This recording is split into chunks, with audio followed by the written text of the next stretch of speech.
Netcasts you love. From people you trust. This is Twit. Bandwidth for the Tech Guy is provided by CacheFly. CacheFly.com.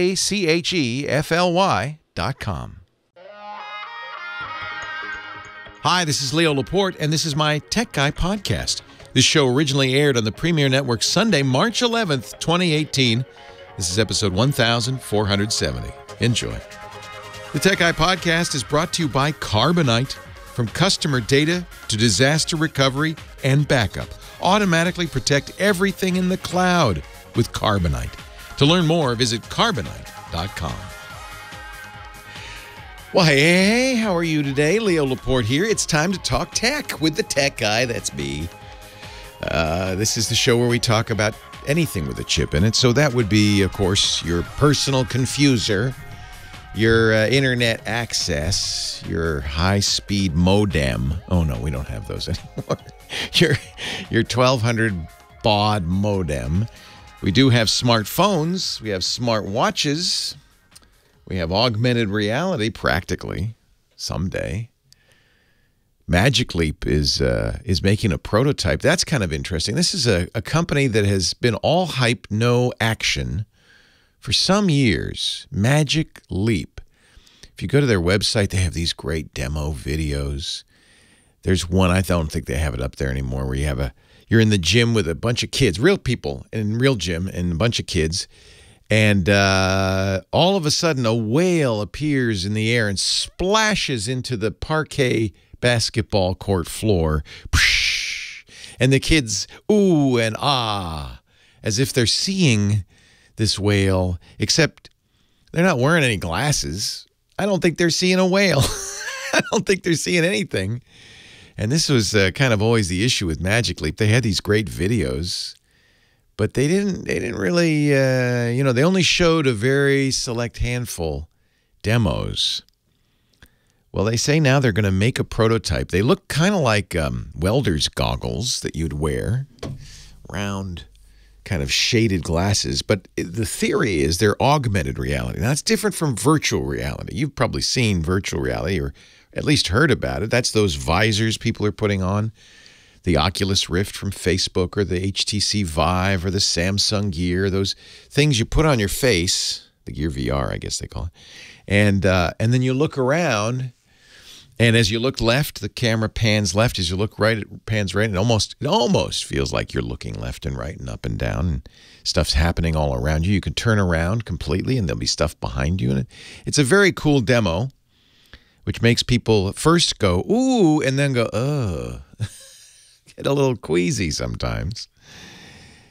VR has been around for a while, but augmented reality is pretty exciting because the idea is instead of being isolated from the world you're in, you're still looking at two screens close to your eyes through glasses or a visor, but you're also looking at the real world through the screen. So the screens are kind of like magic mirrors, where you can see something reflected on the screen as well as the outside world. And that means a computer could put on those screens anything it wants. Like, for instance, and Microsoft has shown this with their HoloLens. That's what they call their augmented reality. Although Microsoft prefers mixed reality.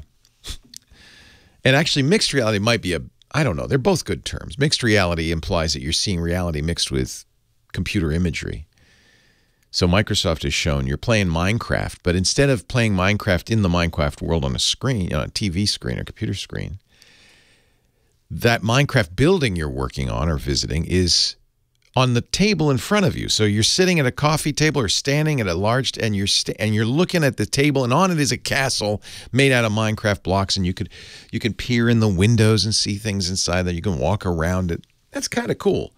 Of course, if you reach out your hand to touch it, it'll go right through it, right? Because there isn't anything there. But it's a pretty good illusion. It's augmented or reality, or mixed reality, as Microsoft calls it. So Magic Leap has been claiming for a long time that they have the really next big thing in augmented reality, that kids will be sitting in gyms and go, wow, when they see a giant whale fall from the sky, or I don't know, you'll be walking on Mars or all kinds of things. They have a really nice little website, and including pictures of the people wearing these welder's goggles.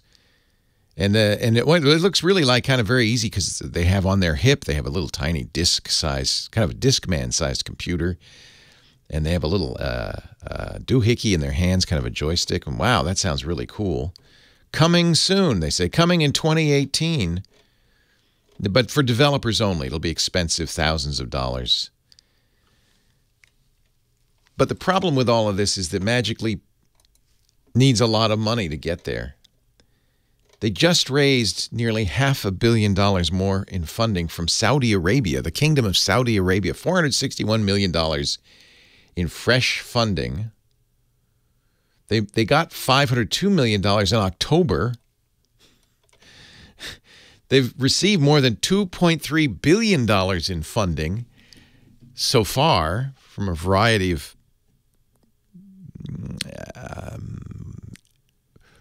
ambitious investors, optimistic investors. I guess if it works, they're going to get their money back. And when you have a lot of money, you're always looking for a way to make more money. I guess you could just these days put it in the stock market. You'd do pretty well.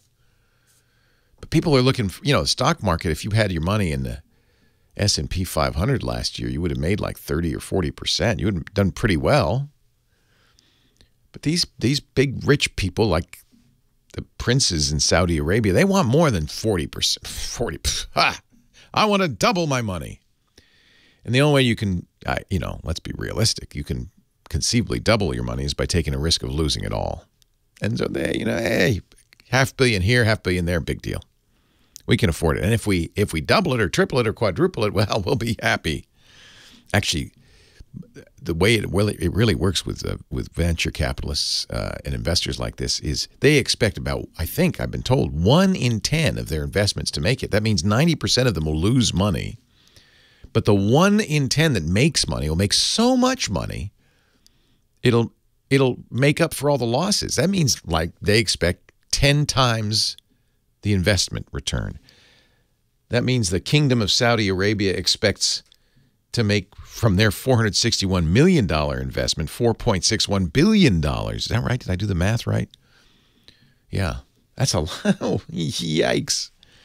So this thing better take off. This is how it is, though, has it been like this in the past? So by the way, Magic Leap hasn't made any money. They haven't made anything.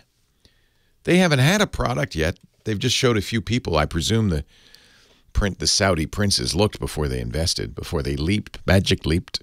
It's quite a leap of faith. Reminds me of Uber. Uber has been around for 10 years. They've taken a lot of funding. And they've burned through a lot of funding.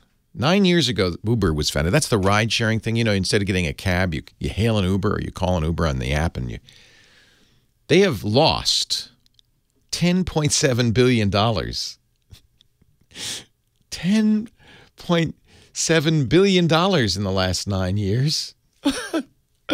They raised, though, and this is the good news, they raised something like $17 billion.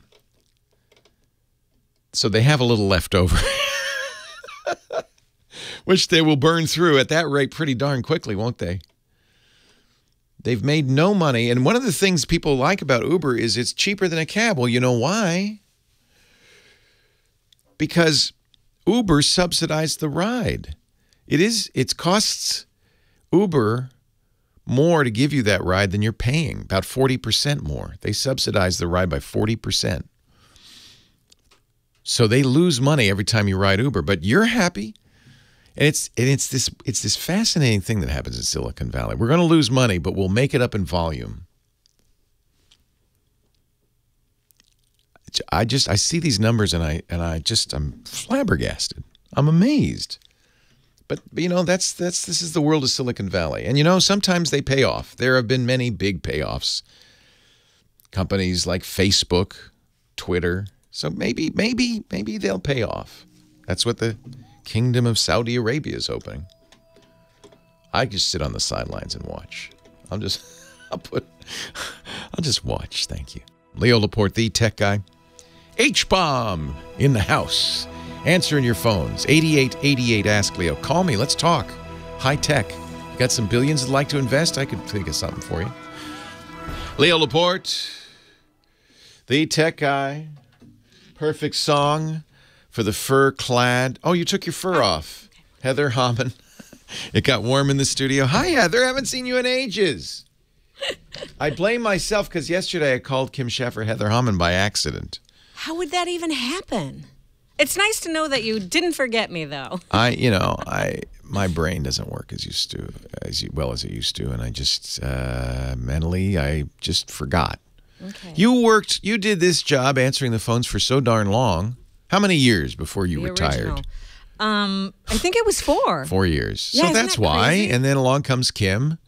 Goodbye, Heather, because you're like a radio star in San Francisco. Well, I'm a major celebrity, as you can see. You are on the big station in San Francisco. I hear you all the time in the evening. No wonder you have a fur coat. Right? And driving a Maserati. What are they? So they doing an evening zoo there at KGO in San Francisco? Is that what they're doing? I guess you could call it that. And you're a zoo member? Yeah. What animal are you? Well, I'm whatever this is. Yeah, furry. Alpaca. A Muppet, really. A Muppet. Anyway, it's great to see you. Thank you for filling in for Kim. And betcha. And which means you're working 8 days a week or something crazy. I don't know. But you've been answering the phones. And I always get this watch set correctly. What time is it? Oh, what happened? Did we spring forward?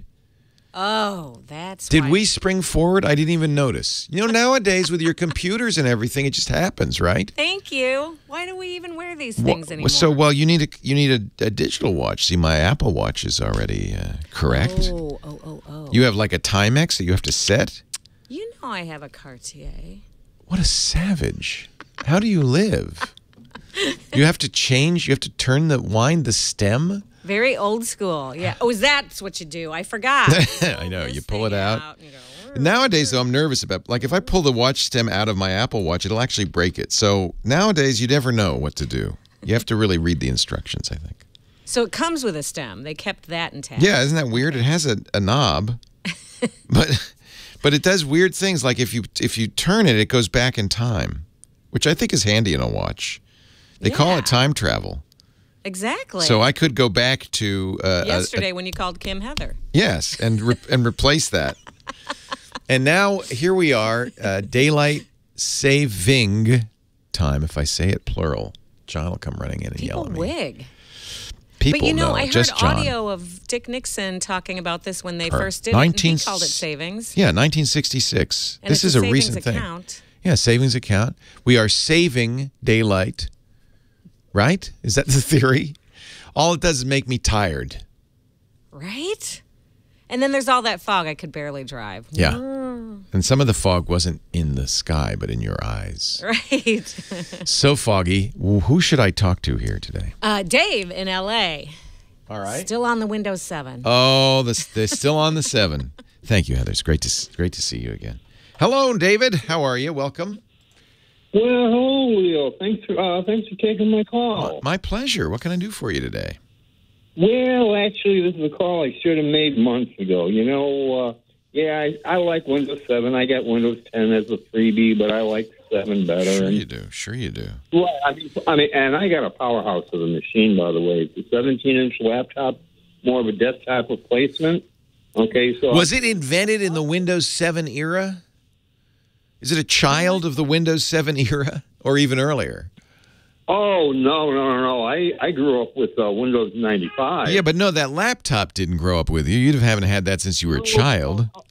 No, the laptop, it's custom built off of an MSI chassis. Okay, and it was designed for Windows 7? Well, it was custom designed. As a matter of fact, I worked like 3 months with the owner of the company designing the machine. It's got twin SSDs and RAID 0, terabyte hard drive, and running at 10,400, 24 gigs of RAM.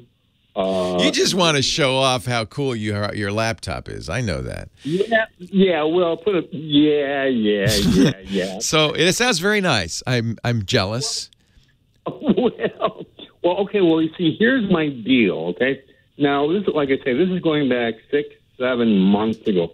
For some reason, and I forget why, but I reinstalled Windows 7 on my installation disk, right? And ever since then, I've had a problem with my DVD player. Okay. Now, I've got a lot of like DVDs that I order from Amazon of movies, TV shows I like, etc. And normally, the programs that I have for playing DVDs, of course, is Windows Media Player, which is standard. I got VLC, the Swiss Army knife, and there's also a program from Power Notebooks, the company that built the computer, called Power DVD. So what's your problem, sir? What's your problem? My problem is that I'm learning a lot more about your computer than I really care to know. What's your problem? The DVDs won't play. Okay, there you go. So there's a lot of things that could make a DVD not play. It could be a damaged DVD player. It could be a loosened cable. You say it happened when you reinstalled Windows 7. That means what you should probably do at this point. Windows 7 is supposed to, of course, look at the hardware and see what's there and install the appropriate drivers and so forth. But maybe for some reason it missed the DVD player when it was installing. So go look in your device manager and make sure you probably, truthfully, when you boot up, actually the easiest way to do this is when you first, or the first thing anyway to look at, when you first turn on the machine, sometimes, and I don't like this, on some machines they display the logo of the company instead of the most valuable stuff, which maybe some of you remember. You'd have a black screen with white writing, and it would say, I see drive 1, I see drive 2, I see drive 3. In that enumeration of all the drives, you should see your DVD drive. So if you can see that, see if it sees your DVD drive. If it doesn't, well, now we know either the cable or the drive is dead. But if it sees it, that means the physical hardware is visible. So you should look in your device manager and see if Windows knows about it. It may not. It may not. But I think the first thing to do is to get, sometimes they put up, MSI, where you bought our. So hit the escape key, get out of that, and see what's visible to the hardware. Leo Laporte, the tech guy. Leo Laporte, the tech guy. 8888 Ask Leo. Michael Cozio doing a nice job there spinning the disc. Thank you, Michael. 8888 Ask Leo. Let's try line 3. What do you say? Naomi. She's on the line from Denver. Hi, Naomi. Hi, Leo. Can I make you smile with my fun little laugh? Yes, you made me smile. You did. Okay. I want to know how to put my Ring doorbell on my NAS. On your NAS? What would you do on your NAS? Oh, you mean put the images from your Ring doorbell on your NAS? Well, yeah, because it's such a delay anymore. Oh, well, that won't help. The NAS won't help. So here's what the Ring is. It's a doorbell, by the way, sponsor of many of our podcasts. Thank you, Ring. And just purchased by Amazon for upwards of $1 billion. Ring is one of those video doorbells. It has a camera in it, and as well as a speaker and a microphone and motion sensors. And you're saying, so what happens when somebody walks up to your door or rings a doorbell, you get a notification on your phone, and you go, oh, hello, and you can talk to them, you can see them, and that kind of thing. But you're saying by the time they ring your doorbell, by the time you see them, they're gone. About, yeah. Yeah, they're just about gone. And then by the time the delay that I talk to them, they're halfway down the sidewalk. Yeah. You can shout and go, hey, come back here. So that has to do with the fact that it's coming over the public internet. Putting it on your NAS is not going to save any time or anything. In fact, it'll make it worse because there'll have to be some process of getting the video to the NAS. I don't even know if that's possible. The video currently is sent to Ring's servers, and Ring's servers store it, and then when you ask for it, you're not asking your doorbell. I know it seems like you are, but you're actually, the app on your phone then contacts Ring's servers and says, hey, what did you just see, or what are you seeing now? When you do, there is one option in the Ring software to look at the doorbell right now. Oh. When you do that... Live view. Live view. When you do that, does it come up? How long does it take to come up? Does it take a while? I know the first time it will say, I'm asleep, because it's saving battery life usually. But well, it's already hooked up to electric, so it's not saving any battery life. well, no, I know, but that's just kind of how it works. Let me just tap my live view and see what happens on the live view. I'm just curious how long it takes. So there's a couple of things it could be. That took about 2 or 3 seconds, not too long.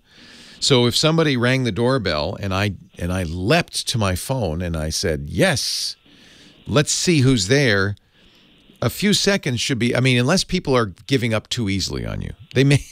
Maybe it's your friends that are the problem. That could be. I have to say, lately, UPS and Amazon and the delivery people, they don't wait as long as they used to. They're in a hurry. They got other packages. So, but it should only take a couple of seconds for that live picture to come up. And everything's jerky. And then when we do get motion like somebody walking by, it only lasts for 30 seconds. It doesn't go beyond 30 seconds. This sounds like it's your bandwidth. So it's a complicated thing. Think of it as almost a triangle. You've got, at one point, your Ring video doorbell. At the other point, the apex of the triangle, you've got Ring. And then at the third point of the triangle, there's you. You can't go directly to your Ring doorbell. You have to go through Ring to your doorbell, bounce.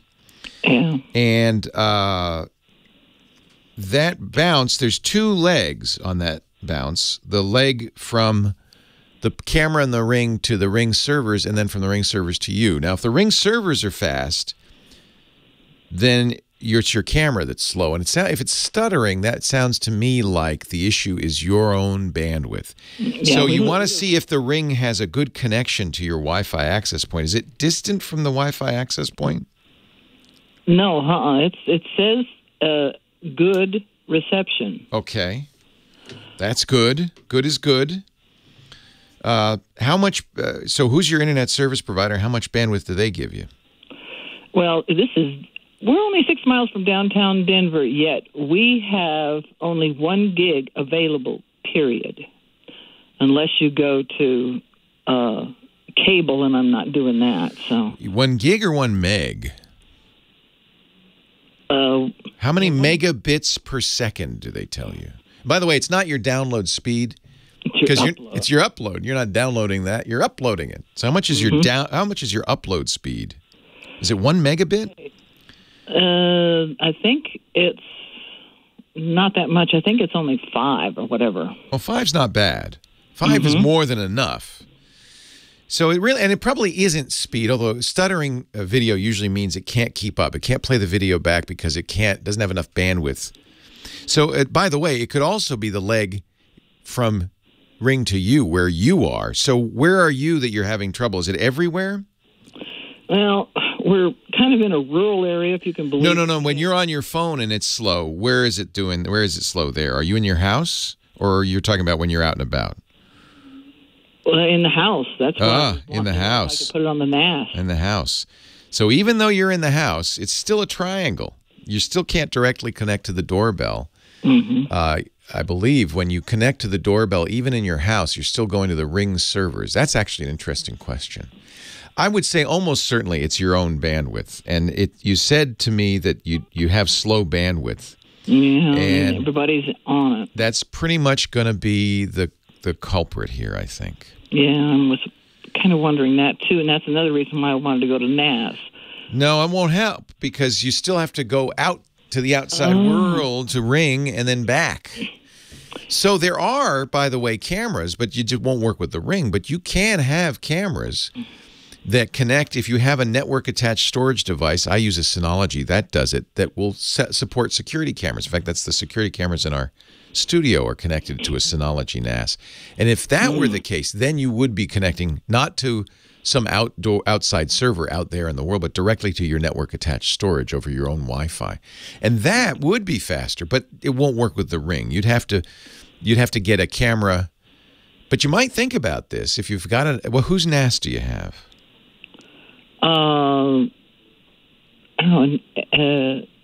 Logitech, I think. Well, anyway, you need to see if that particular network-attached storage device. A NAS, as I've said before, and it's very common now, is just a big hard drive. It's a computer without a keyboard, mouse, and monitor, but a giant hard drive, and that is connected to your network, and it can be used for a lot of things. A lot of people use it for backup or playback of movies or music, but you can also use it if the NAS is capable, and that's what you need to do now. Your homework is, if the NAS is capable, you can use it to connect a security camera to it. And if you did that, you would be then accessing the video directly instead of through an outside server, and in other words, your internet bandwidth wouldn't matter. So that would be faster.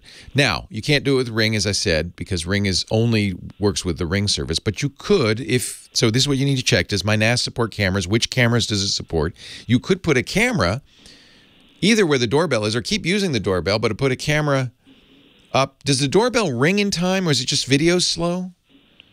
The doorbell kind of has like a 5-second delay, then by every... And then it takes a while to start up the video. Yeah. So even the doorbell's not super fast. So you might want to think about, you could put a camera in your doorway up above that has motion sensor in it that would ping you. And if it went through your network attached, your idea is right, but it just won't work with the Ring. If it went through the network attached storage, that would be faster. But this is quite a project, and it won't be inexpensive, and it requires that the network attached storage that you're using supports this. So conceptually, the problem is that you can't speed things up because a Ring doorbell doesn't go direct to your phone. It goes to the Ring servers and then to your phone, and your internet has to be fast enough.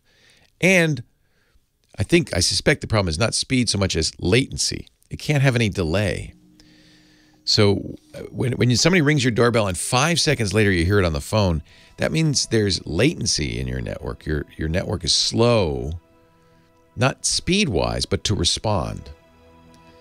And that really probably is a factor of your DSL. You're far out of town, DSL does not work well at distances, so I bet you that's it. Leo Laporte, the tech guy. Leo Laporte, the tech guy. 8888 Ask Leo. The phone number, line 2, Clinton Township, Michigan. Hello, Pete. Leo, how are you? I'm great, Pete. How are you? Good. I gave you my mom's spaghetti sauce recipe a couple years ago. I will never forget. Delish. Still making it, Pete. Still making it. I'm making it today, as a matter of fact. Oh, it's not sauce on Sunday. It's Sunday gravy.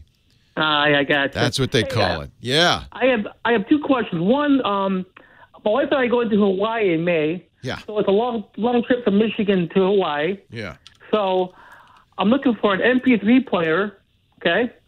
And I have an Android phone, a Moto G, which I love. Yeah. But I don't know how to copy files from my Windows computer to my Android phone. Okay. So, yeah, most MP3 players, there aren't very many anymore. They're all specialty products because everybody's got a phone.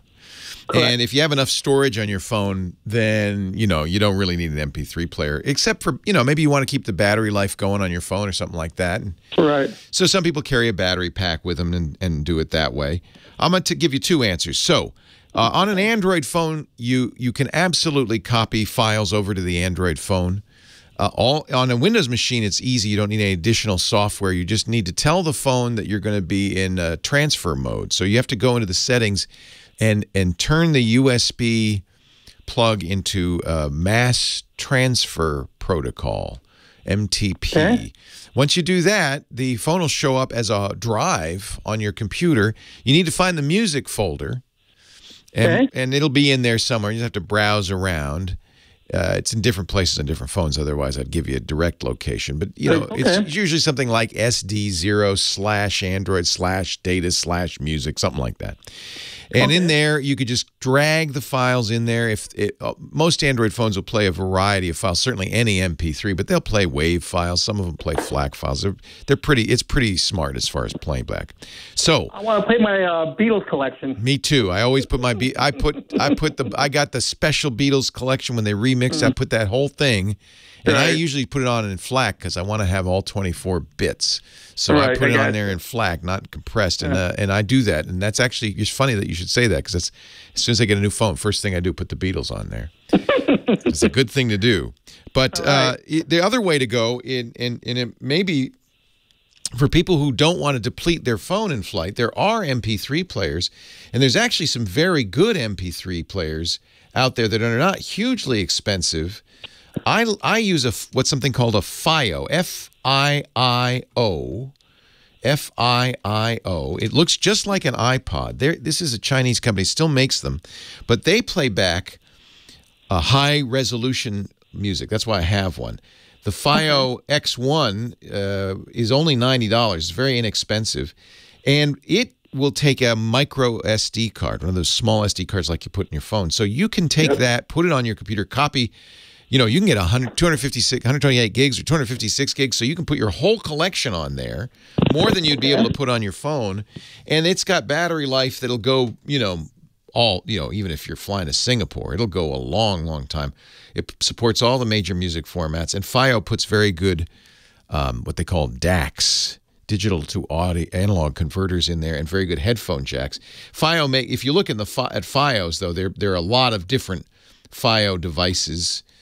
So this is just the least expensive one. FiO makes more expensive players like the X3, which is probably, I wouldn't go to the X5, which it has a bigger screen. Software is not as good as the iPod. I mean, really, Apple does software so well, but functionality is excellent. And if you go to the X3, which is probably the one to get, it's $189. It's expensive, but it supports Bluetooth. It's got very high-quality headphones, very high-quality digital audio converter. It'll play back MP3, WAV, APE, WMA, FLAC, ALAC, DSF, and DFF formats. It's a nice little thing. And then if you put a micro SD card in there, you could play back all the, you could probably fly around the world, and it would the battery would never die, and you never run out of music. Several times. So that's a alternative. Putting it on your phone's easy. On Mac, you can't just plug in your Android phone to a Mac. You need something called Android File Transfer, which is a free program you can download from Google. And that then will see the contents of your phone. But again, in both cases, you have to put your phone in. The phone can go in, it's kind of in 3 different modes. A charging mode. It can act as a hard drive in MTP mode, and then there's PTP mode, which means it acts like a camera. And you do this in the settings. It'll be in the Android settings. If you put it in PTP mode and plug it into a Windows machine or a Mac, it'll say, oh, you plugged in a camera.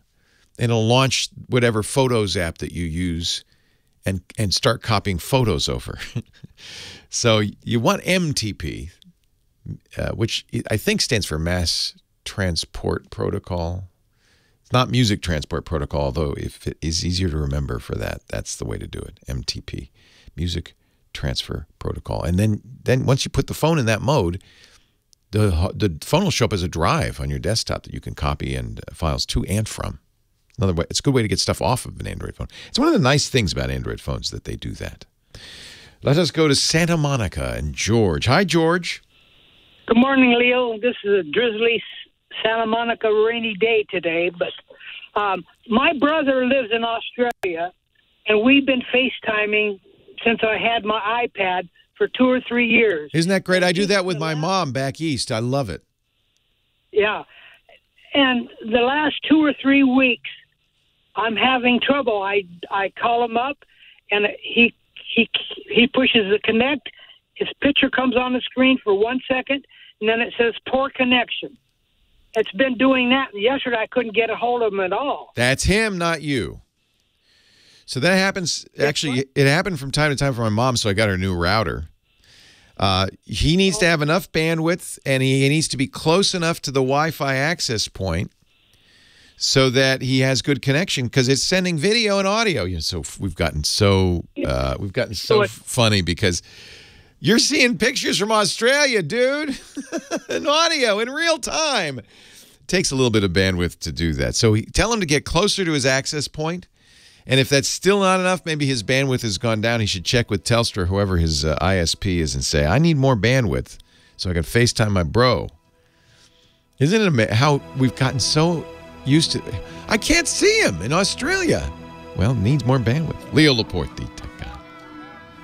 Our Tech Guy show today brought to you by the one, the only Carbonite. You hear me talk about Carbonite all the time. In fact, for years, I really was talking about the consumer version of Carbonite. You could still use it. I still do. But now I want to tell you a little bit about the business side, the business end of Carbonite. From customer data to disaster recovery and backup, you can automatically protect everything in the cloud with Carbonite, a robust data protection platform, especially for businesses, including backup, disaster recovery. They've got high availability solutions so you can get up and running fast. Workload migration technology, so you're never locked into any particular server or service. And their newest solution, Carbonite Endpoint Backup. Geographically distributed businesses need something extra. They need something called hybrid backup and archiving, so you could safeguard data at all the user endpoints, but you don't overtax network resources. Carbonite has developed endpoint backup specifically for those cases. It's the only endpoint backup solution featuring true global deduplication of encrypted data. Normally, you can't do that, but Carbonite invented a way. In fact, they have the patent on this. Whether 2 users have the same file or 200, Carbonite's patented algorithms ensure that only 1 copy is uploaded to the vault, saving storage space, saving bandwidth, saving you money. And it's still encrypted, 256-bit AES encryption at rest. Now, this is how they do it. I'm going to give away the secret. Are you ready? Each data set has its own encryption key. And in fact, each snippet of each file has its own encryption key.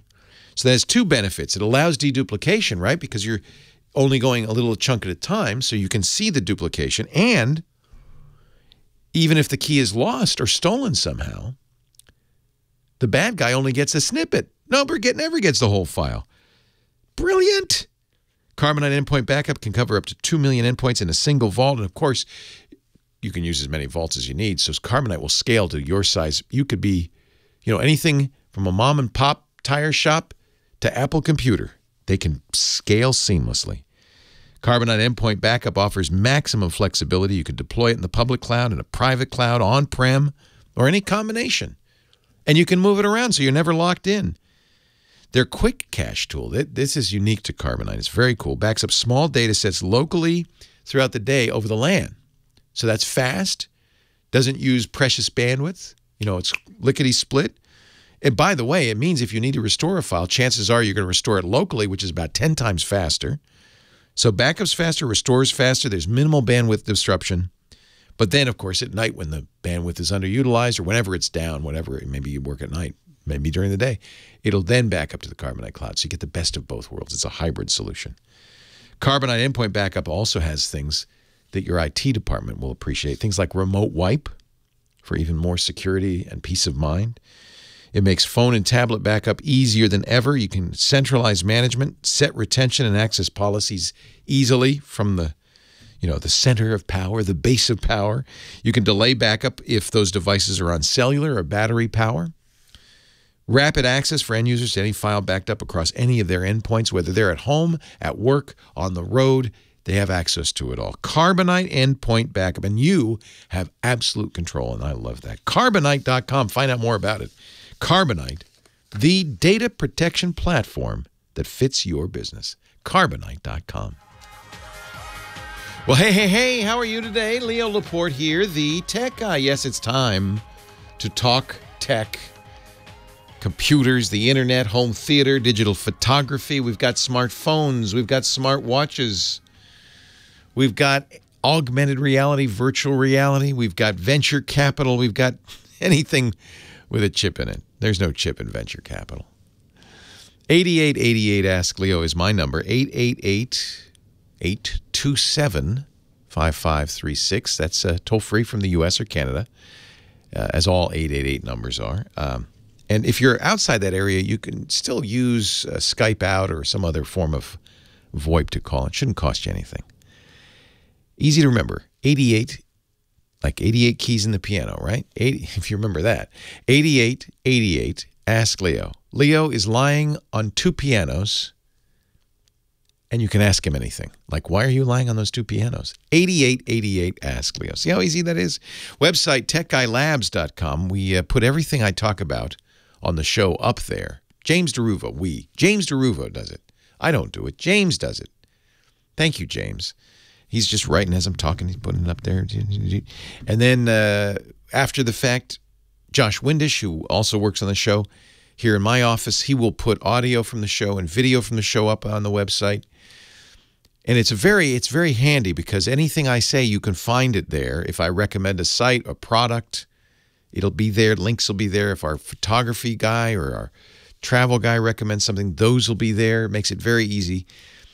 All you have to remember is tech guy, that's me, the tech guy, in my lab coat with the goggles on and the Bunsen burner and the beakers, techguylabs.com. There is actually a picture of me dressed like that somewhere. It's on one of my first books. techguylabs.com. And that's free, by the way. You probably thought, I know, you know what, in this day and age, everybody's out for themselves. They're all trying to get something from you. You probably just thought, oh, that Leo, he's flogging his site because he's going to charge us when he gets there. When we get there, no. I'm just doing it out of pure love for my fellow humankind. The site is free. There's no charge. No sign up or anything. You just go there. It's like the web used to be. You just go there and you've got a search, so you can search for stuff. You can go by show, by hour within each show, by call within each hour. I mean, it's all there. We spent, for that site, hundreds of thousands of dollars making that site so that you could go there for free and use it. So no charge. There is a little sign up, but it's for good reason. It's if you want to leave a comment, and I do want you to leave comments because that's one way the site can get even better. Not just my opinion or ideas or links or products, yours too. You can leave a comment on any question. But because of spam on the internet, we do have you sign up using your Twitter or your Facebook or your Google account. It's a link you click. We don't get any information. It just it goes. The comment system uses that to validate you. That way, spammers don't want to do that.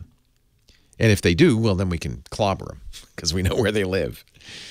So that's the only time, and we don't use that information. techguylabs.com. Back to the phones we go. Line 1, Lori, Santa Monica. Another Santa Monica call. Hi, Lori. Hi, Leo. I love Santa Monica, except are you feeling that there's a problem with all those scooters on the streets? Oh, my gosh. It's so funny. Yeah, it's pretty crazy. They're all over the place. I couldn't believe it. I mean, these are these bird scooters. Yep. And people you activate them with your phone, and then you ride them wherever you want, and then you get off and you leave it there. Exactly. So they're scattered all over the place in Santa Monica. They're all over the place, and people are right. I haven't tried them yet, but they look like a lot of fun. Yeah, they go pretty fast. They do, yeah. In fact, they're kind of in trouble. They just raised $100 million of new money. They want to be the Uber of electric scooters. But the city council's not crazy about them. Santa Monica Police Department says it's made 281 traffic stops and issued 97 tickets just since the beginning of this year. Right. I guess you're supposed to be over 18 and use a helmet. Nobody wears. I've never seen anybody wearing the helmet on them. Never. No. And people have been getting hurt. But Bird says, well, it's not our fault. Just if you rented a car, you'd have the same issue. You got to follow the law. Right. I don't know. I like the idea. It sure makes Santa Monica fun. Yeah, they look like a lot of fun. They do. But, not everybody's going to do it safely, right? And I think some stores feel like, you shouldn't leave your scooter in front of our store, and I don't know. It's a little controversial, but get ready because there's such a success in Santa Monica. I think they're going to be everywhere soon. Yeah, I bet. Yeah. Anyway, I didn't mean to get all into that. What can I do for you? So I brought my MacBook Pro into the Apple Store yesterday because it's been occasionally just dying at like 50%. It'll just shut down. So they did all the tests and they found out that it's the battery they're going to replace. But he said, oh, you have FileVault turned on. He goes, why do you have FileVault turned on? Because that might improve your, computer, how it works if you turn off FileVault. Oh, gosh, just punch that guy in the nose. So I thought, wait a minute. The Apple genius, now I'm going to put genius in quotes. The genius told you not to use FileVault? Yeah, I think he thought it would improve. How old is the MacBook Pro? I think it's like 4 years old. No, that's not old enough. So you have a fast enough computer to do FileVault with no hit to performance, it is important to do it. Do you have a solid-state drive or a spinning drive in there? I'm not sure. It's really important to do it on a solid-state drive because while you can fully erase, if you gave that laptop to somebody and it has a normal spinning drive in it, which if you're not sure, you probably have, that's the less expensive option. If it has that...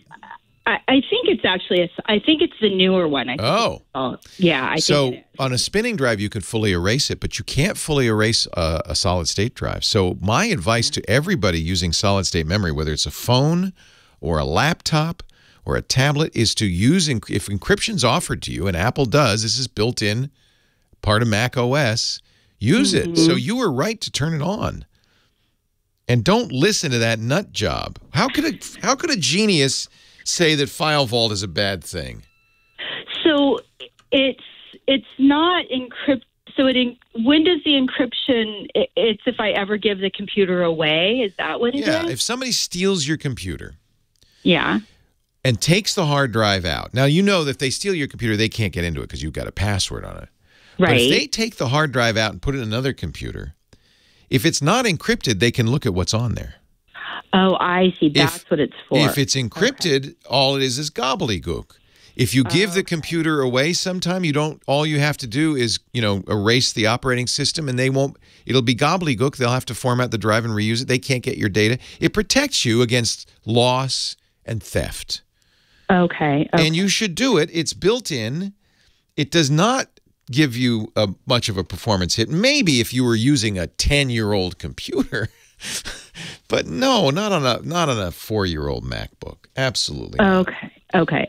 So, now I've been in the process of decrypting it. Should I wait till it finishes and then start it again? Yeah. So encryption, of course, there's a theoretical hit in performance because it's scrambling and unscrambling. But in this case, Apple, I'm almost positive in that MacBook, has hardware to do that, so it doesn't actually use CPU cycles to do it. It's very, very quick. It's transparent. It is so worth it. It's not going to make any more than a 0.1% difference, which you will never notice. So the guy is wrong. Okay. And do it. And so, wait till it finishes and then just turn it back on again. And then turn it back on. And you got a new battery, right? Well, so he said it needs a new battery. Hold on a second. I'll go ahead and finish. I'll take a break after you finish the story. Okay. So they were going to charge me $199 for a new battery, and then he looked it up. He said, if you could wait till the battery comes in, which is like a week or two, we'll let you know when it comes in, and then there's no charge. And I said, well, then I'll just do that. Is this an Apple store? Yeah, it was the Apple store in Santa Monica. We're going to charge you $200 unless we have it in stock. Then it's free. No, like they had to wait till it comes in, and they'll let me know when it comes in. And then they let me know it comes in, I bring it in, and then they're not charging me. It's like if you could wait, as long as I didn't need it right then. Wait. Yeah. Wait, why not? Right. That's a $200 difference. That's huge. Yeah, and I'm glad I brought it in before it, is completely dead. It's just not holding a charge as well as it used to. Right. It would die it would shut down at 50% occasionally. Yeah. So new battery. It's probably under warranty. That sounds like it's not operating properly. But anyway, this genius. Did he smell funny? No, he seemed fine. I just didn't know. And this genius is the strangest genius I ever heard of. Which Apple store is this? Santa Monica. Of course, he's been riding that bird scooter around down to the beach and getting high or something. That's weird. I don't know what's going on there. I figured I had FileVault on because I probably heard you tell me one time. I'm sure. To turn it on. Yeah, turn on. It's File, by the way, not Fire. File. FileVault's a different thing. You're right. File. Yeah. No, FileVault's good. If you have a Windows machine that has BitLocker or a Mac machine that has FileVault, absolutely, especially in a solid-state drive, absolutely turn it on. And by the way, when you bring it in to get the battery, make sure you understood him correctly and that it is free, because that's strange. Yeah, no, I printed out the work authorization. Oh, good. Yeah. Good. Smart. Yeah, no, You got it. It's in writing. It says so right here. says price $199 and it says amount due $0. Well, next time I need a battery, I'm going down to the 3rd Street Promenade, and I'm getting myself a MacBook battery for free. That's awesome. Good deal. Exactly. And one more quick question. Can I just ask you? My 14-year-old son keeps plugging in his iPhone to charge it. That's fine. All the time. That's fine. Is that bad for the battery? Quite the opposite. Oh, really? What wears out batteries is constant discharging, recharging. So if you can keep it plugged in, keep it plugged in. And if like it lost 25% and then it charges up 25%, that's 50% of a full charge, and that's what you're counting is about 500 full 0 to full to empty charges. So it's not bad for it. In fact, it's probably good for it. Generally speaking, you want to plug battery-powered devices like your MacBook. If you can plug them in, keep them plugged in. Okay, no, but this is his iPhone. Yeah, I understand. But like any battery-powered, lithium-ion batteries, they're all the same. Oh, got it. Oh, okay. Oh, then he's going to tell me I was wrong. Okay. No, don't tell him you were wrong. Say you were right. You're always right. Your mom. You tell him to do whatever you told him to do. It doesn't make that much difference. The truth is, nowadays, these batteries are so well designed that it doesn't make any. It literally, I guess my answer to you is it doesn't matter. Is really the truth. Okay. Okay, got it. So he can do what he can do what he wants, or he can do what you want. It's the same. And it doesn't matter. It doesn't matter. One less thing that I have to nag him about. But what does matter is moms are always right. Okay, got it. So nice to talk to you. Take care, Laurie. You. All righty. And keep him off that bird scooter. He's too young.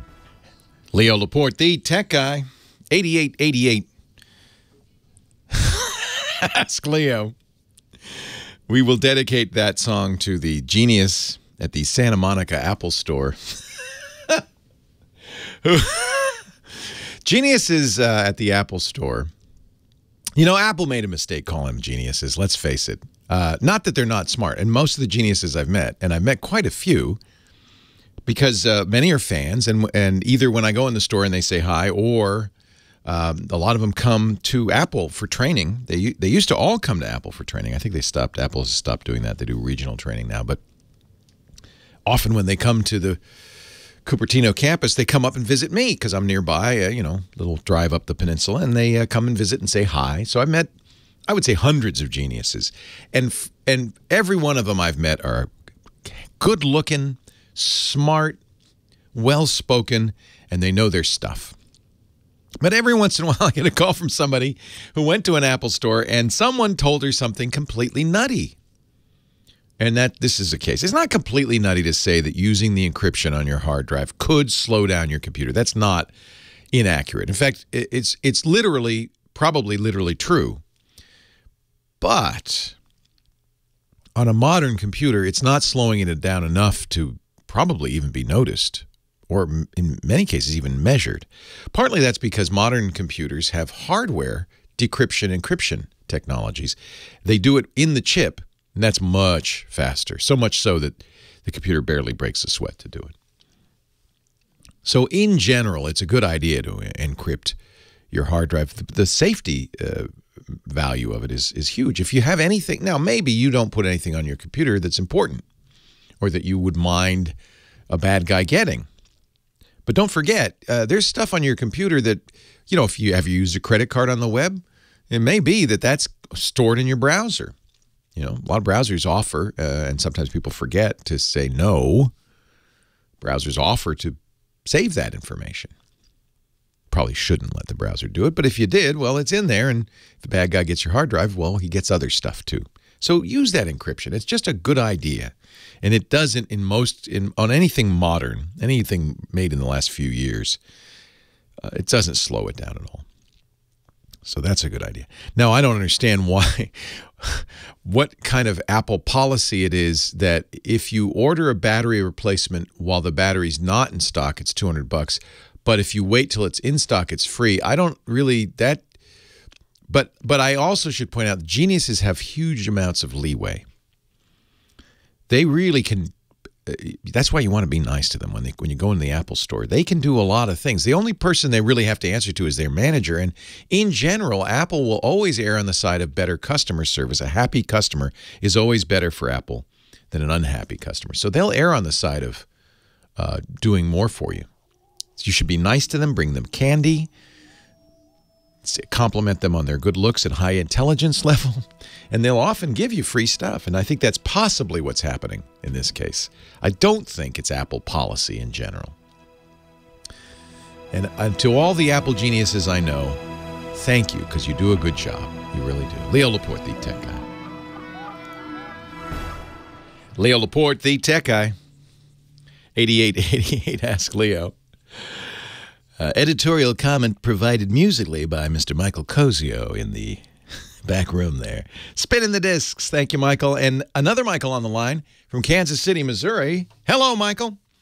Hey, Leo. I love your show, my man. Thank you, sir. You made me the tech geek of Kansas City, man. All my people are amazed at the knowledge I have. I just listen to my man, Leo Laporte. Well, bless you. Thank you. Yeah, I'm a long-time listener, first-time caller. I listened to you on the tech, the tech channel there, and call for help. So it's way back. Oh, going back to the Tech TV days. You know, Tech TV's 20th anniversary is 2 months away, May 11th. Wow.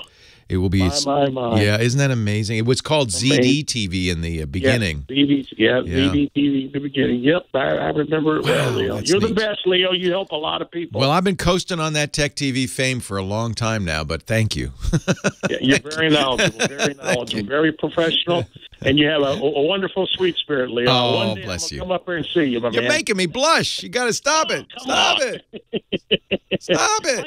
I got a question, Leo. Yes, sir. On my DVR off my local cable, I got some stuff that I really like to get off of there and save it before I delete it. Is there a way to do it? I'm not sure. Well, there used to be. In fact, I wrote a whole book about it called, it was The Guide to the TiVo. Yeah. And in the original TiVo Series 1 days, TiVo just stored that stuff on the hard drive, and it wasn't encrypted or anything, and you could just take it right off. You had to use some technology to do it. But I think what happened is that the copyright holders, the content creators, the television and movie companies said, whoa, hold on. You're making perfect digital copies of our broadcasts, and then you can put them on a DVD and without losing any content, any quality. And then I think they assumed we're going to put a blanket out on the back lawn and we're just going to put them out there and sell them. Because they assume that everybody's a pirate, a thief. Yeah. So what they told TiVo and all the other DVR manufacturers, including your cable company, is you've better encrypt that stuff. Make it so that you can't just copy. You can't just make a digital copy of the digital data. So, TiVo has had in the past, there was something called TiVo to go. There have been ways to get that stuff off of there. You can watch your TiVo on a computer and stuff. But everybody who has a DVR eventually gets to the point you're at, which is, I got this great stuff on this hard drive, but I can't make a backup of it. It's only on that drive, and I want to, use it for other stuff, but I'd like to keep archival copies of that show. Yeah. And you can't. So the only way you can do it, if the company that makes the DVR doesn't have a method, and as I said, sometimes they have kind of a okay method. They're still trying to protect it from being stolen. But if they don't have a system, you have a cable company DVR?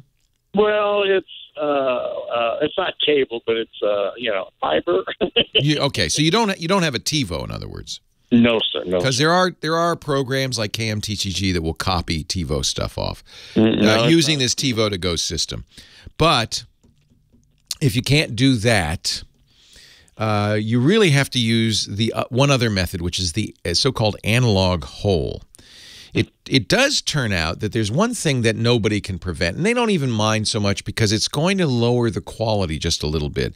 See, in order for any DVR to work, you have to be able to play back the video on the DVR to the TV, right? Yeah. Well, it doesn't have to be a TV on the other end. It could be a recorder of some kind on the other end. So that's called the analog hole, and it works with music, it works with video, it works with anything that has a way to play it back. You just play it back and record what's coming out. Now, it's complicated to do this for several reasons. First of all, probably they have turned on a copy protection on HD content. It's called HDCP, which means you need to bypass it. Now, the good news is there are a number of devices, pirate devices, that will let you do that. Now, this is, by the way, this is important. You're not going to steal this, right? You're not going to sell this. You're not going to put it on the internet. No. No. Personal use and personal keeping. Yeah. Which is, in my opinion, and I think in most courts' opinions, completely okay. You're making a personal backup copy of this. The problem is the only laws apply to analog, not digital data. So most companies assume that the law says you can't make a copy of digital data, and certainly the Digital Millennium Copyright Act says you can't reverse engineer copy protection. Having said that, if they, which they wouldn't, but let's say they hauled you into court, a judge is going to look at him and laugh and say, look, he's making a personal copy for his own use. That is not, it may be violating the letter of the law. It's not violating the spirit of the law. But in order to do this, you do have to have some, and this is why I hate copy protection, because it basically, in order to do things that we have the right to do, we have to learn how to be pirates.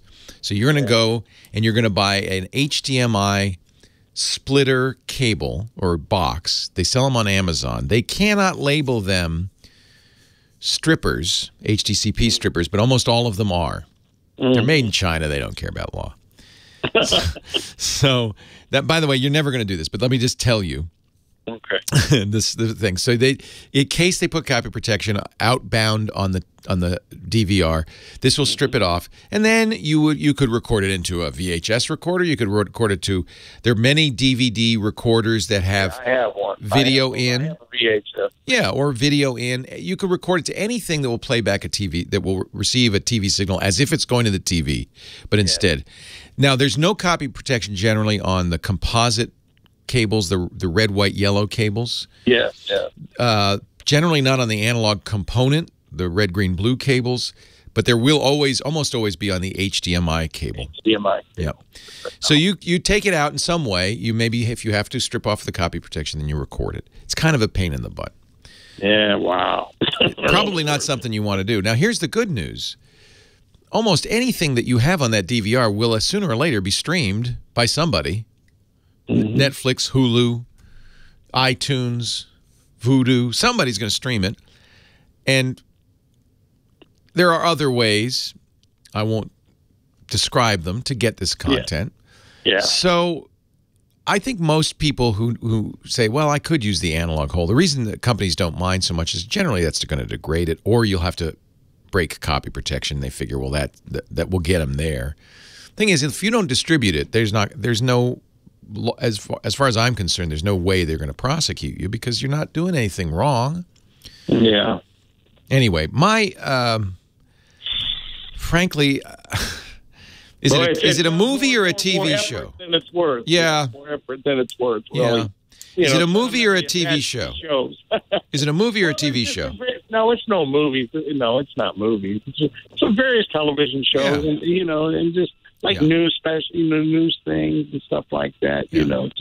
Just different things like that. You know how the technology's changed, Lee. I remember when I got married in 1979, I bought myself a wedding present, and it was a VHS VCR recorder, and I paid $1,000. It was a lot of money back then. I know. You were one of the first.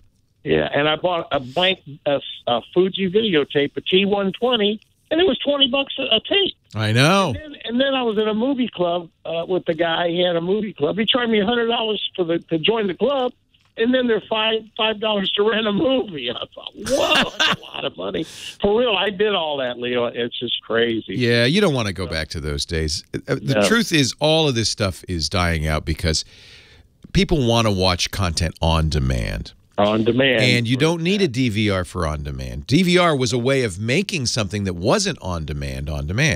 It was time shifting, right? That's the same thing with a VHS. It was time shifting. The idea that, well, I don't want to watch, Meet the Press Sunday morning. I want to watch it Thursday evening. You had to time shift it. Well, nowadays, everything's going on demand. I think the next few years, there'll be very few things you have to watch live. You'll be able to watch them on demand. And that'll eliminate the need, frankly, for DVRs at all. You won't have to time shift.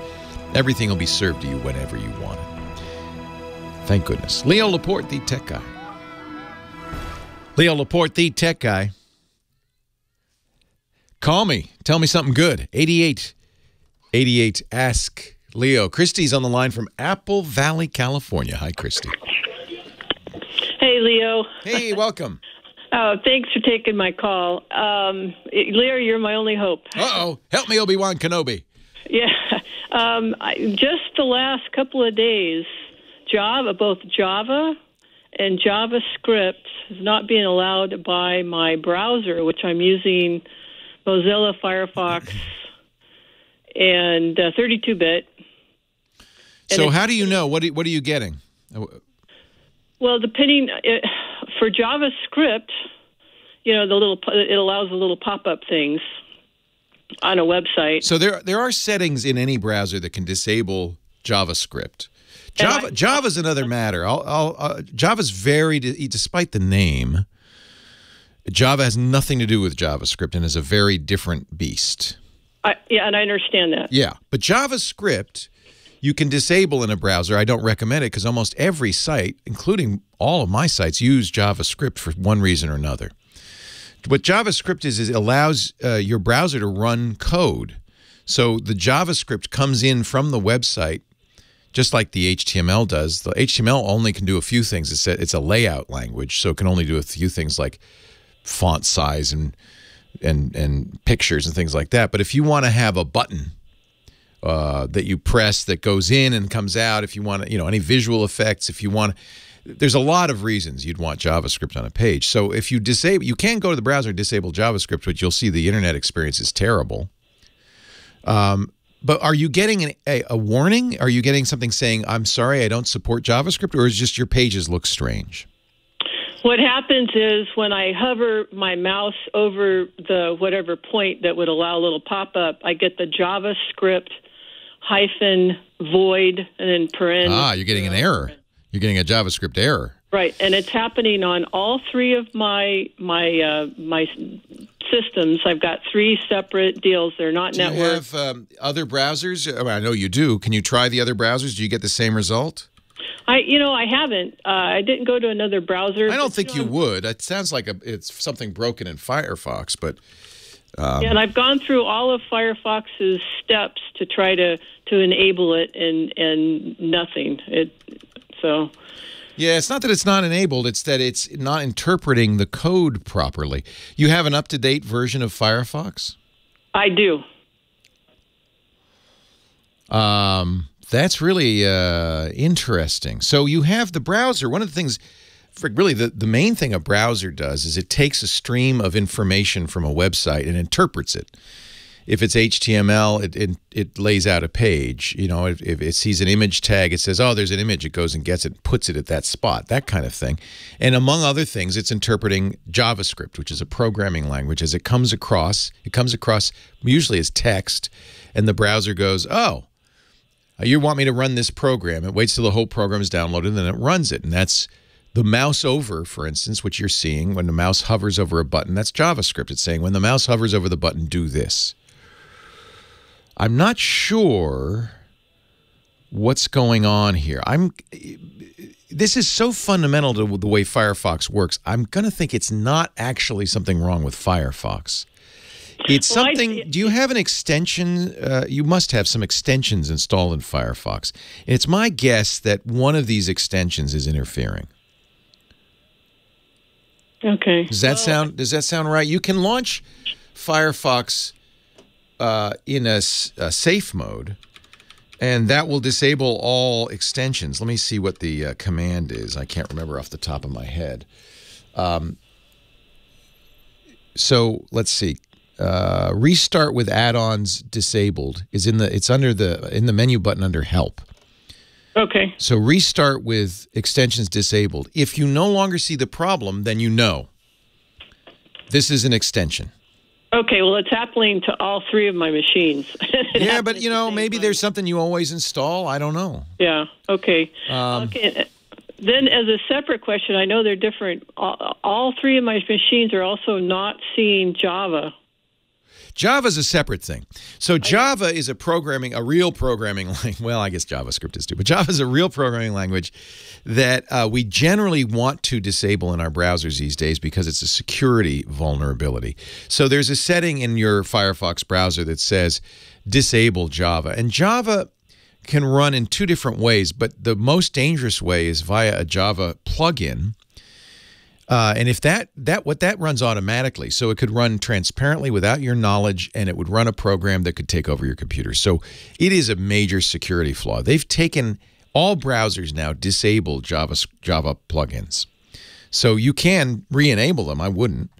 But look in your settings. Now remember, Java's different. I understand, and I've been running Java in my plugins. You have to install it, but disabled it. That's exactly right. Them per a safe website. That's the safest way to do it, which is have them not run automatically, but enable them as needed, and you'll get a pop-up that says the site wants to run Java. Is that okay? And you say okay. Right. However, now it's not even recognizing my installed Java, and I've uninstalled and reinstalled. So you have the latest version of Java and all of that. Yeah. I do. Yeah. Yeah. And so first thing I would do, Java you can diagnose with using other browsers. So if you're on Windows, you have Edge and Internet Explorer. If you're on a Mac, you have Safari. Try those same Java-based sites in another browser, because Java is a plugin. It's a standalone from the browser. This isn't really the browser malfunctioning. It's something to do with Java. So see if it works in a different browser. It probably won't, which means your Java's borked. But given that you have both of these problems, you might even want to say Firefox has got something wrong with it and reinstall Firefox. But I would start with extensions. It really sounds like you've got some extensions in there. All right. Well, okay. Do if you install an ad blocking plugin, that could be doing it.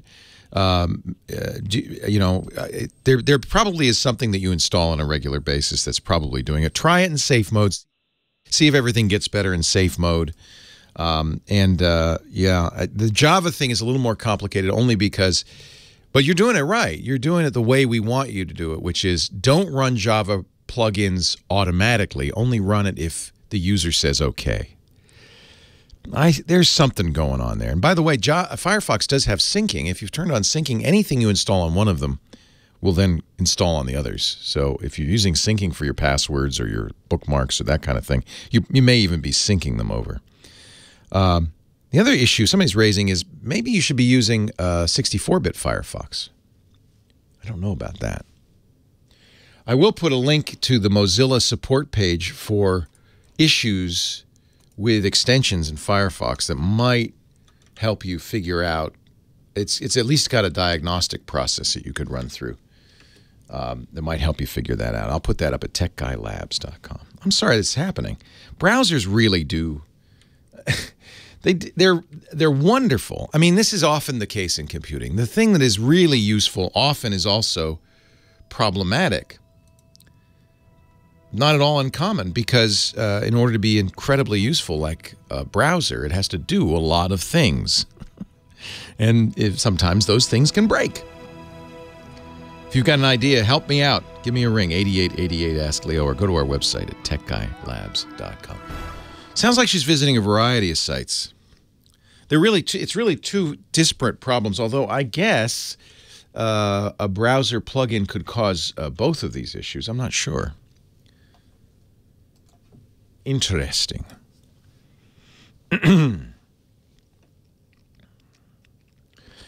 You can run Java in Chrome and Firefox, but you can't run the NPAPI plugins anymore. I don't know. You have to. I'm not sure how it works, to be honest. We really want to get rid of Java, I think. Well, hey, how are you today? Leo Laporte here, the tech guy. Time to take a little break and talk high-tech computers, the internet, home theater, digital photography, smartphones, smart watches, all that jazz. 8888 Ask Leo is the phone number. Anything with a chip in it.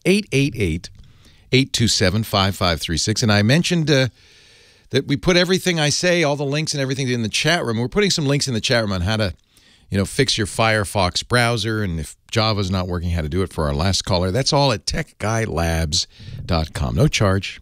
You're more than welcome to come and visit the website, get your answers. You can search there for past shows. There's 1,470 shows there now. So there's a pretty rich, deep, and in some cases ancient history of answers and questions. Timothy's on the line. He's next from Fresno, California. Hello, Timothy. Hi, Leo. How's it going? Going great. How are you?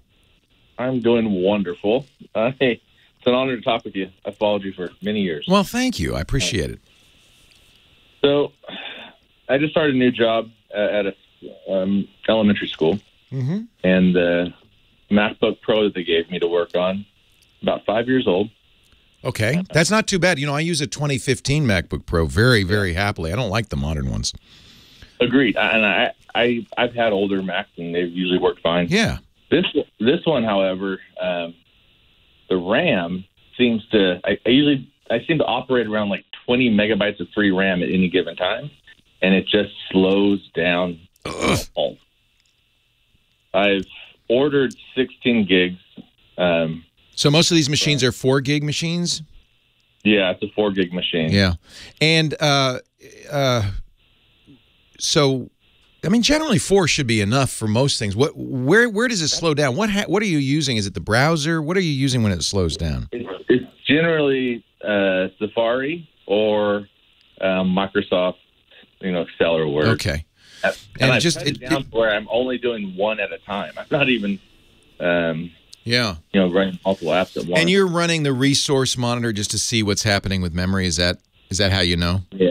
Yeah, and I downloaded Clean My Mac. Yeah, that's not going to do anything. So no, those things are that's snake oil. So so when I run the activity monitor, I see all these processes. It's pretty much. Yeah, I don't. There's such a thing as too much information. Yeah. A modern. Are you using which version of Mac OS are you using on there? High Sierra. High Sierra. Your most recent. So any modern operating system. Think about it. The way a computer wants to work is to use every bit of RAM it can. And modern computers are set up in such a way that a program, Excel, will run. It'll take all 4 gigs if it can get it. And then if something else starts running and needs it, it'll say, oh, yeah, here, take this back. I don't need all of it. So a program should, there's no reason a program shouldn't use all of the CPU and all of the RAM it can, as long as the technical term is nice. It gives back stuff doesn't absolutely have to have, so that other programs can share it. But all computers, modern computers, are designed to be multi-user systems, run multiple programs at the same time. But there's no reason for a program not to just occupy as much memory as it needs. And if Excel says, well, this is a big spreadsheet, if I could keep it all in memory, I'm gonna.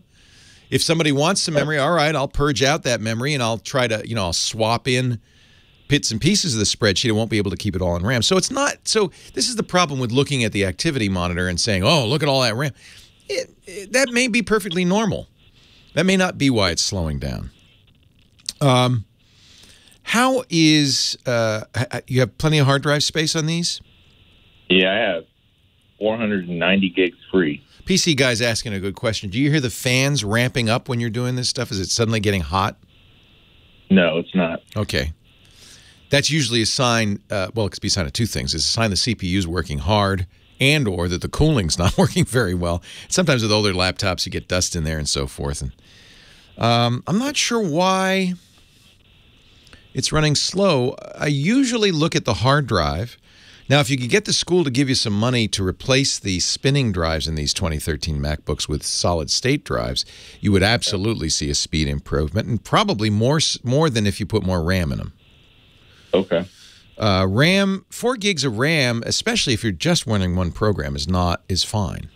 But if your hard drive is slow or old, and it's for instance, if there's a sector that's hard to read, it makes the machine look slow because the machine's spending a lot of energy trying to read the drive. That slows it down, and it makes you feel like, well, gosh, the CPU's not working too hard, or maybe I ran out of RAM, when it merely is there's just sectors on the hard drive that are hard to read. So I'm more inclined to think that. When you installed the latest operating system, did you wipe the drive, or you just did an upgrade in place? Initially, I did an upgrade in place, and then last week I just wiped it clean. And it still didn't fix it? Nope. And I take it these spreadsheets aren't massive. They're not thousands of rows or anything. I mean, this is a school. Come on. Okay.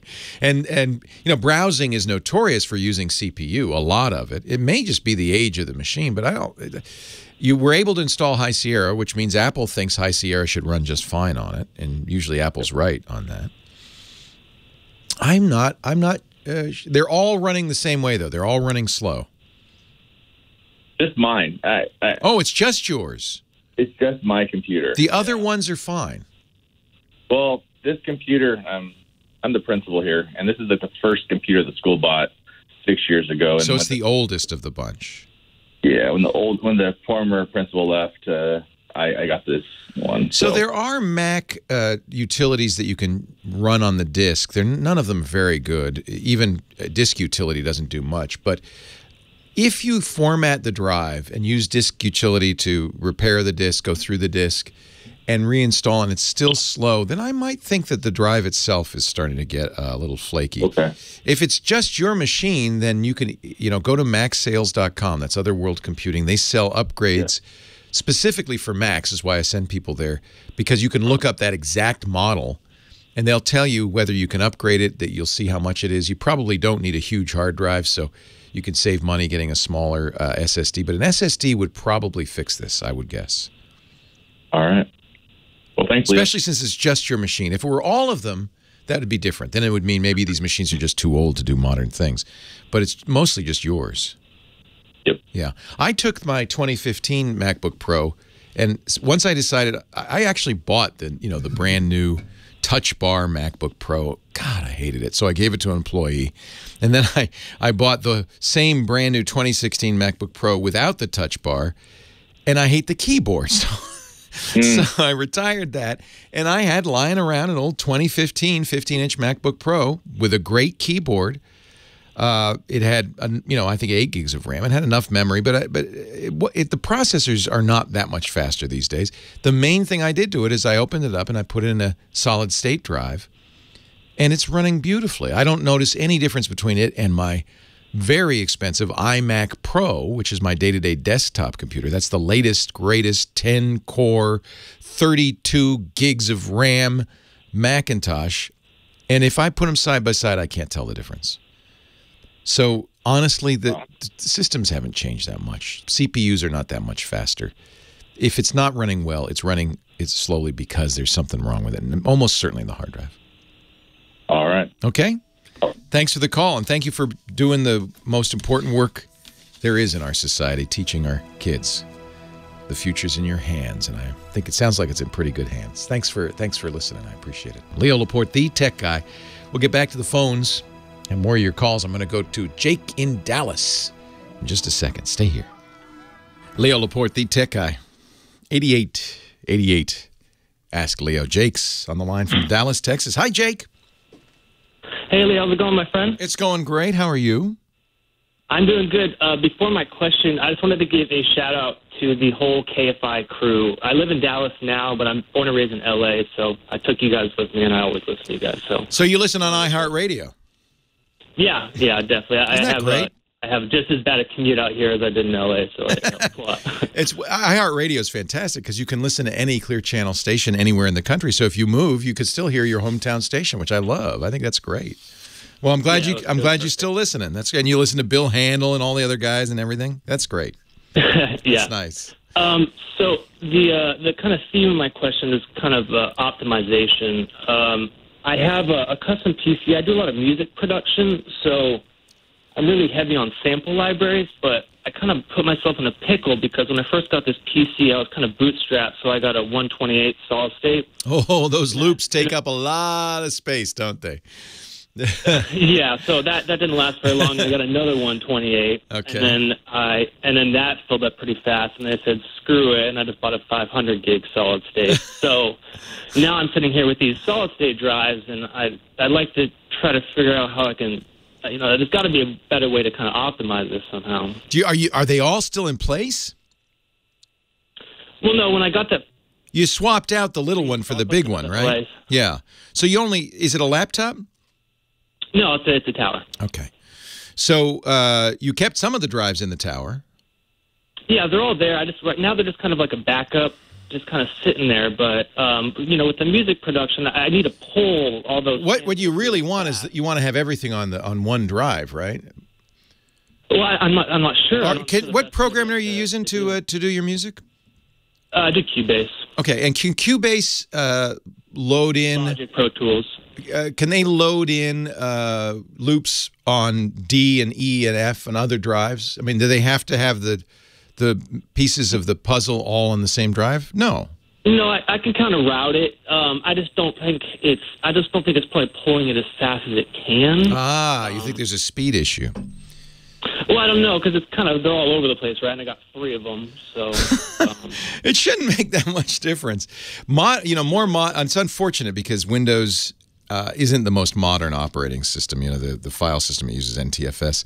A more modern operating system, Linux, for instance, will allow you to use a volume manager and say that those extra drives are all part of one volume, and they'll appear to be as part of one big volume, which would eliminate this issue entirely. Sure. Apple's APFS will do this, maybe not now, but at some point. It's one of the capabilities they have.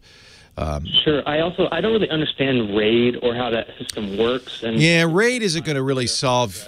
So there. Okay, I'll talk about RAID a little bit. I don't think it's going to be your solution, but you could conceivably use RAID on these drives. That actually, well, maybe it would actually speed it up. So RAID stands for Redundant Array of Inexpensive Disks.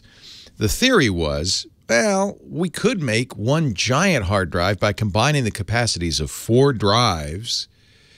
If they were 400 gig drives, excuse me, you'd get 400 gigs. So that's a simple kind of RAID called RAID 0, or a striping, sometimes it's called. The problem with doing that is you're spreading the data out over those 4 disks, and you're cutting down the reliability of the disk into 1/4, because any one of those disks dies, the whole array dies. So sometimes we call RAID 0 scary RAID, but it is fast, and it does give you capacity. So it would be conceivable. Now, you have a RAID probably on your motherboard. You probably can use this RAID that's built in to combine 2 disks. You want to combine disks of the same size. Otherwise, and I don't think you have any, but otherwise, by doing that, if there are different sizes, RAID chooses the smallest disk and says they're all that size. So if you combine a 256 and a 128, it would look like 2 128s. It would be 256 gigs. You'd gain nothing. So that's one of the reasons I don't think RAID is a good solution for you. If you had several drives of the same size, you could use scary RAID, combine them. You'd get what looked like to the operating system a single drive that was 3 times bigger. If any one of them fails, though, the whole thing fails, so you have to make sure you've got very good backups going. That's not so hard. You get an external 4 terabyte, giant, slow USB drive. It doesn't have to be a fast solid-state drive. And make sure it's being backed up to that all the time. Then if the drives fail, no big deal. You can replace it if the RAID fails. There's other kinds of RAIDs. There's RAID 1, which is striped. That means 2 disks, but the second disk is a duplicate of the first. That doesn't give you more speed or more size. It just gives you better data security because you have a redundant copy. Most people now use RAID 5. RAID 5 requires 3 or more disks, and the idea is that you get a larger disk, not the full size of all the disks added together, but about 2/3 of the size of all the disks added together. That extra third is used for redundancy, so you can afford to lose a disk, replace it with another one, rebuild the RAID, and you won't have lost any data. That's a really nice way to go. A lot of solid-state, network-attached storage devices use RAID 5 or something like RAID 5. There are other RAID levels that allow you to lose a drive and still save your data. They have the advantage of both being redundant and faster. But you really can't do that probably in your computer. You'd need an external device to do that. So I think you're kind of stuck with it. I think you're not going to suffer too much from speed. You just tell Cubase or whatever program you're using, this is where the loops are, this is where the music is, and just keep pulling from there. And they're all on pretty fast buses. I don't think that's going to make that much of a difference.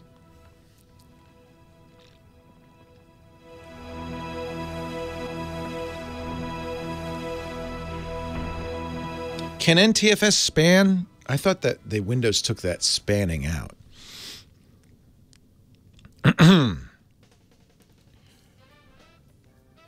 Oh, yeah. Oh, yeah. RAID, if you think about it, so it's kind of a math problem. But if you have 2 drives, each with a failure rate of 1%, that means the total failure rate of the RAID array is twice that, 2%. Right? So a RAID, scary RAID 0, increases your chance of failure. Because any one disk dies, the whole thing dies.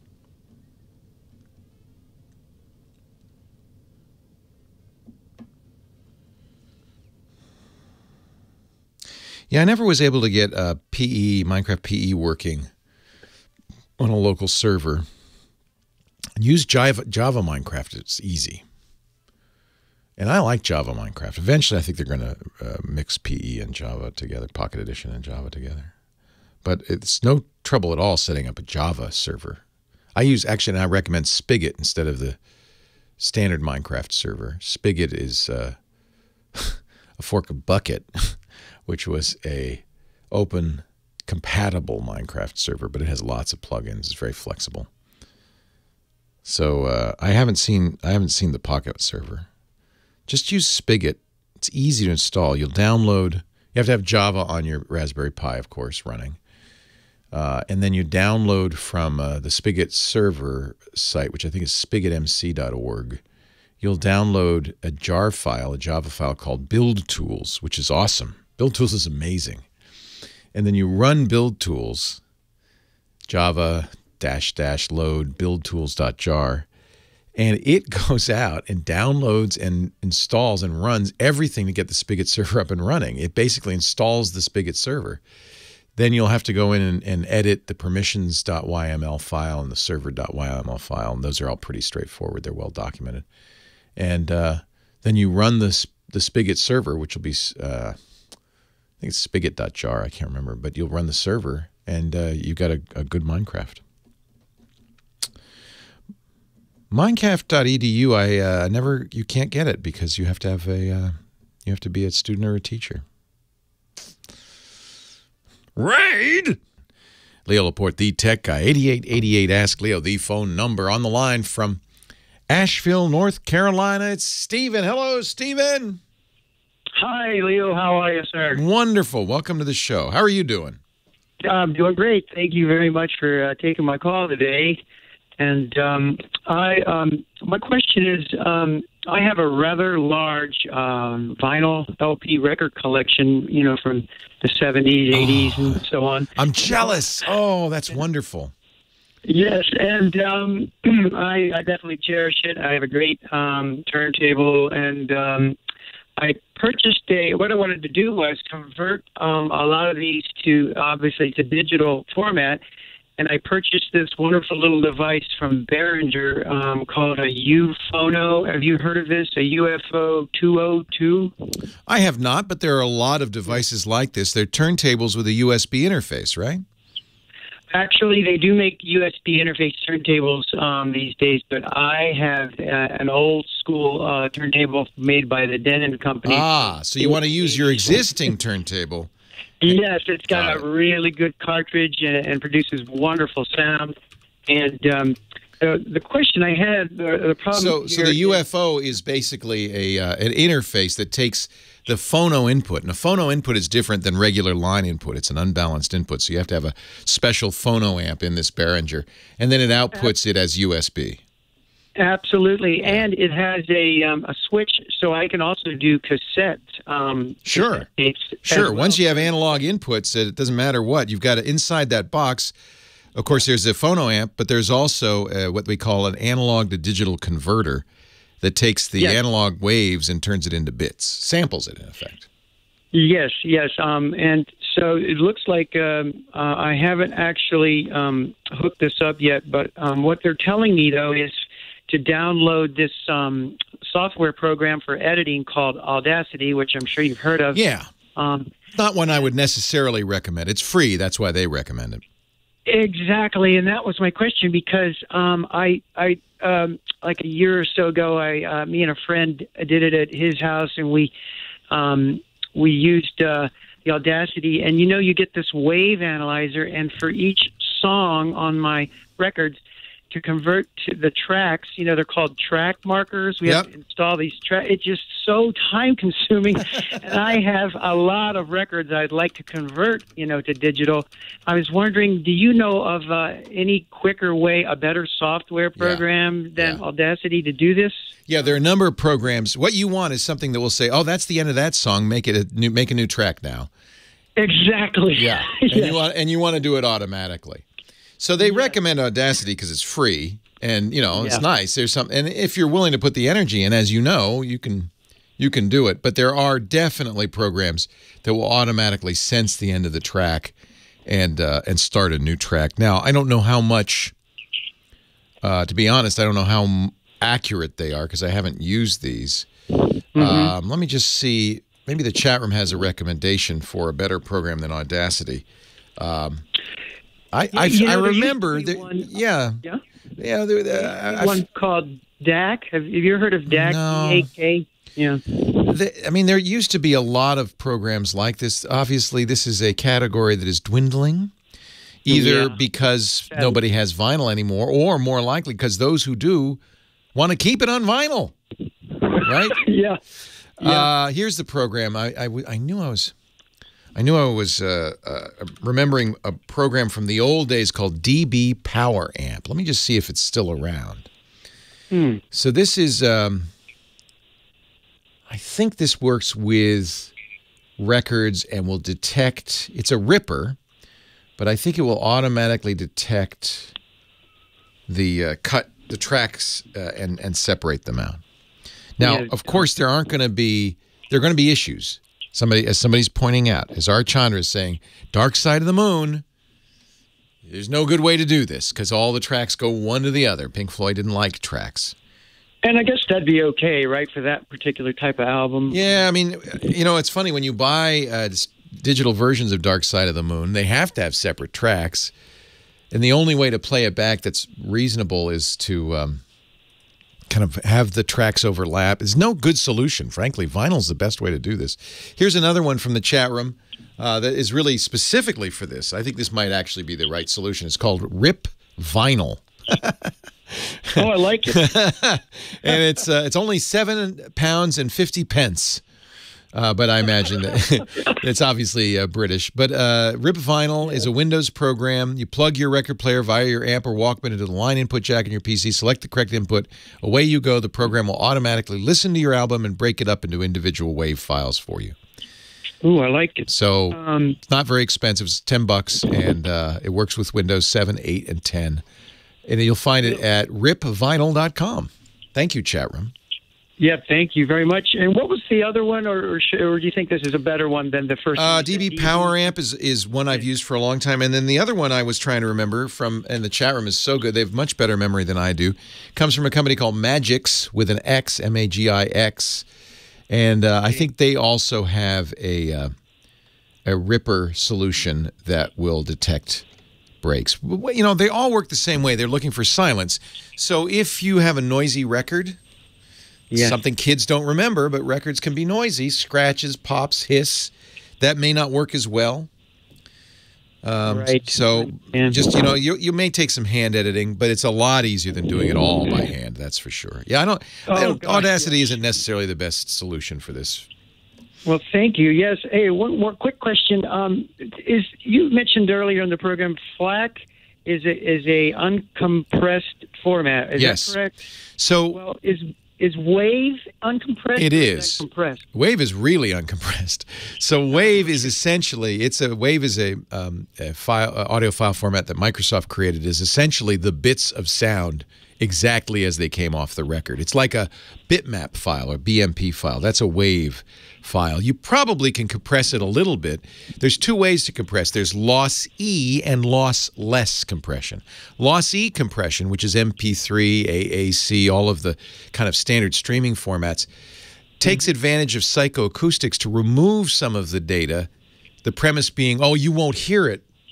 So, for instance, the folks at Fraunhofer invented MP3 noticed that when the ear hears a certain frequency, it masks out related frequencies. So they said, well, That means you can just take out that data, the related frequencies data, because the ear's hearing the one frequency. And for the most part, that works quite well. That's how MP3 works.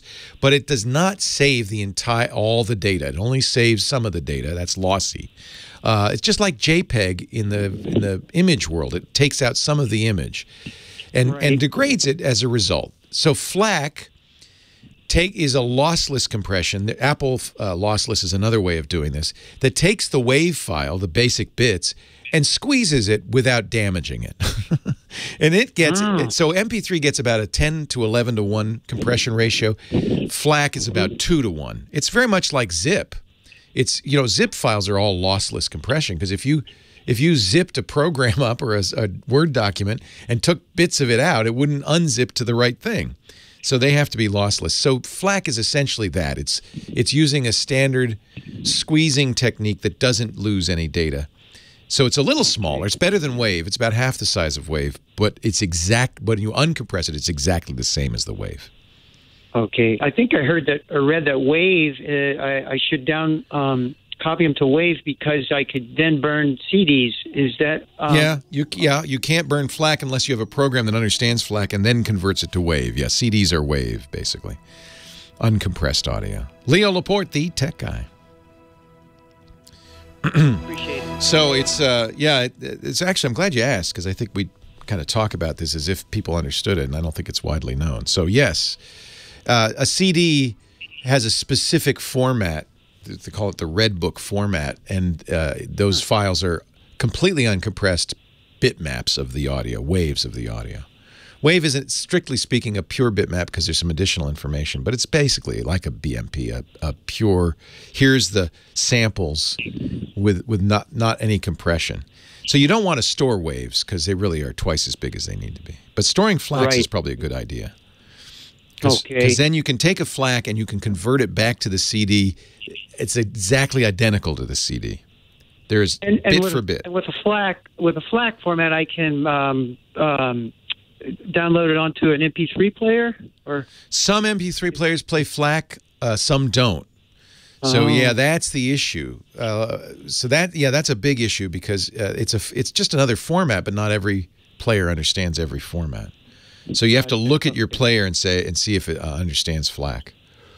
So generally, when I rip CDs, I always rip it either in Apple lossless or FLAC. They're not the same format, but they have the same result. They're completely unmodified data. And then either I use a player to play it back that understands it. My Onkyo stereo has a very good DAC that understands FLAC. I have other players that do. I can't remember if my iPhone does. I know my Android phones do. So you just have to see what the player is capable of. Okay. Otherwise, you can take FLAC and convert it to MP3, put it on your iPhone. That's true too. Yeah. So many options. So this DB Power Amp, there are a lot of tools like this. They're essentially free tools that do this in conversion and encoding and decoding. Okay. Now, somebody's saying, I think it's Burke, one of my engineers, my audio engineer, says he's not crazy about that Behringer. He says it doesn't have a great DAC in it. It's $30. So, on the other hand, your records, who knows what quality they're in, what shape they're in. Does he recommend would he recommend a different? A good A to D converter is going to cost more like $100. Okay. Behringer makes some very good stuff, and then they make stuff that's pretty cheap that's not very good.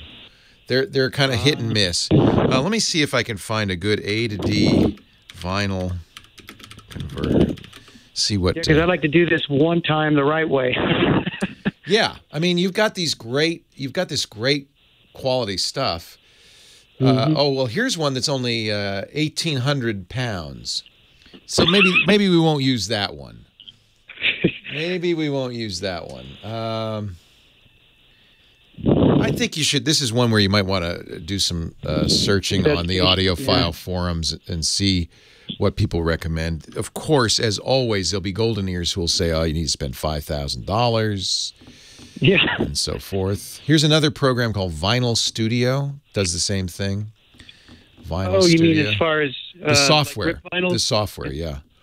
Okay. What was the name of that one again? Vinyl Studio. Vinyl Studio. Okay, thank you. Here's a guy using a Roland UA1G A to D converter. They don't make them anymore, but he bought it for $50 on eBay, so that's good. Roland is going to be pretty good. That's the thing. DACs are a funny thing, and this is a kind of a DAC. It's an A to D converter instead of a D to A converter. There are a lot of people swear by one or the other. I'm not sure there's that much difference, but getting a good analog to digital converter is probably a good idea.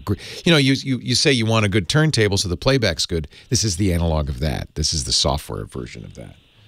Right. Hey, have fun. Yeah, thank you, Leo. My pleasure. I really appreciate Take all care. the help very much. Yeah, I used the Griffin iMic for a long time. I don't know how good that A to D converter is, though. Leo Laporte, the tech guy. 8888 Ask Leo. 888-827-5536. I apologize if in the last call I went a little fast through all the definitions of the various acronyms. I know this can be confusing. If you want, probably the best solution for this, I mean, I'm limited by time a little bit because this is a radio show, but you always can go back and read the website, techguylabs.com, where James Ruvol will kind of write down what I say and break it down so you can read it at your own pace. The audio and video from the show will be there, in a day or so. So you can go back and listen to it, pause it, listen and pause. It can be very complicated. But, at the same time, it's not like I'm teaching a class. I have to move fairly quickly through it. I believe I got everything in. I think I did. Stan on the line from Victorville, California. Hi, Stan. Hey, Leo, how you doing? I'm well. How are you? Oh, not bad. Listen, I have a little problem with my Amazon Echoes and Dots. Uh-oh. I have a Amazon Show in my kitchen. I got a second-generation Amazon in my bedroom, and I got an array of Amazon Echo Dots around the house. Somebody likes Alexa. Well, I got that whole smart home thing going. I love it. No, I'm with you. I've got a show sitting right next to me. I've got Dots everywhere in my house. I've got Amazon first and second generation Echoes. I'm right there with you, my friend. I got them all. But what's going on? Well, I have one. I just got the update for the follow-up feature. Oh, I haven't tried that yet. So this is what Google's Assistant's done for some time. It understands context. So you could say, how old is President Obama? It'll tell you, and then you could say, how tall is he? And it'll tell you, even though you said he, because it remembers that you asked about Obama in the last question. That kind of thing. Right. You don't have to say the keyword again. It remembers the Oh, so this is, okay, I misunderstood it. So you'll say, hey, Echo, or whatever your trigger word is, ask a question, and then you can ask another question right away? Right. Oh, I haven't tried that. That's kind of cool. So it keeps listening for a little bit. Yeah. Yeah. Echo, what time is it? Let me try it with my Echo, see if it's working. The time is 1:49 p.m. How old am I? Yeah, mine's not working. So it didn't. You got to go into the app and enable it. You got to turn that on. Okay, good. That's good to know. Well, you helped me, but yours isn't working. One of mine isn't working. I went in to enable all of them this morning, and I have one in my garage, a Dot, that when you bring up the app, you know how when you name it something like kitchen, and right under kitchen it says online? Yeah. The one in the garage doesn't say online under the name of the device, and it does everything. It streams the show. It does everything, but I can't do the follow-up on it because it doesn't have that option in the app. Because it thinks it's not online. Yeah, for some reason, but it's doing everything it should do online. Try taking it into the house, plugging it in. I'm thinking maybe because it's in the garage, it's maybe an iffier connection. I don't know. But see if you bring it into the house. If it works, then it's because it's just a little distant from your router. If that doesn't help, then is on the other side of the wall. Well, but walls are not always a good thing. So that's true. I would at least try that. Oh yeah, follow-up mode. All right, let me turn on the follow-up mode, so it doesn't need the wake word anymore. Okay. No, you can ask it a couple of questions. But because even though yours is working, when you go to the app, the settings are not available. Right. Yeah. Well, I'd try bringing it into the house just to see if that fixes it. Maybe you could change the setting and then bring it back out into the garage. And it may be damaged, too. You know, you should check the software version, make sure it matches. And if it doesn't, there is one more step. If you can get into the settings, you can reset it to the factory defaults, have it start over again. Sometimes, you know, it's a computer. It could be just confused. Yeah. So those are a few of the troubleshooting tips. I've not heard of that before. But I think, though, for sure, one of those will work. First, take it in, see if you can do it inside. If you can't, reset the thing, set it up again, and maybe that'll work. Let me see if this works now. Echo, what's my name?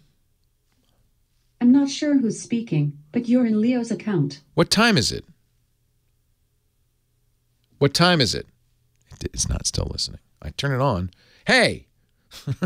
Never mind. Never mind. You're making me crazy. These devices really are designed, ultimately, I think, to make us nuts. You know, when the problems we have with just computers in general, you now extend that to something that's talking to you in your house. Did your Amazon Echo laugh at you recently? Apparently that was a problem because they added a command, Echo Laugh, and it's so short that it was triggered a lot. This is what Amazon says. So they've changed it now. You have to ask it. Let me see if it works. Echo, can you laugh? Echo, can you laugh? Sure, I can laugh. Tee-hee. That's terrible. That's terrible. Terrible. But I think that's it's not, you know, people were saying, oh, it's like a ghost. No, it's just software not working right. Last call of the day, I think.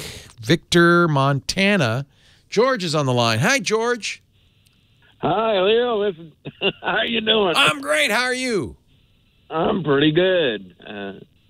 What I got a iMac, and a few years back, we had this young lady come in and, you know, helped us update the computer and stuff. And what happened, and it's an 08, by the way. Uh-huh. And when she did, I lost my Photoshop. Oh, no. And do you have the Adobe Illustrator? So you had the full Photoshop. What version was it? Like pretty old? Yeah, well, 08. And what's confusing is I bought the computer and it came with the computer. Oh, no. Photoshop doesn't come with a computer. Whoever sold you the computer put a copy of it on there. But okay. That's not a legitimate copy. Oh. So that's why it disappeared. Yeah. Oh, well, my wife's son got it for us. Yeah, unless he gave it to you, he probably put his Photoshop on it. Unless he gave it to you with the discs and serial number, then that was always the risk.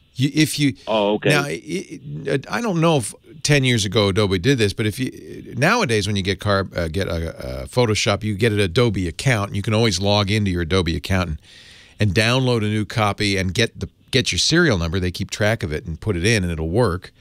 But they really want you to do a subscription these days. Now, here's the good news. Do you still use Illustrator? Oh, yeah. As a matter of fact, just to put out a little extra thing, I've got my wife's son, his wife gave me one of those clamshells years ago. Oh, yeah.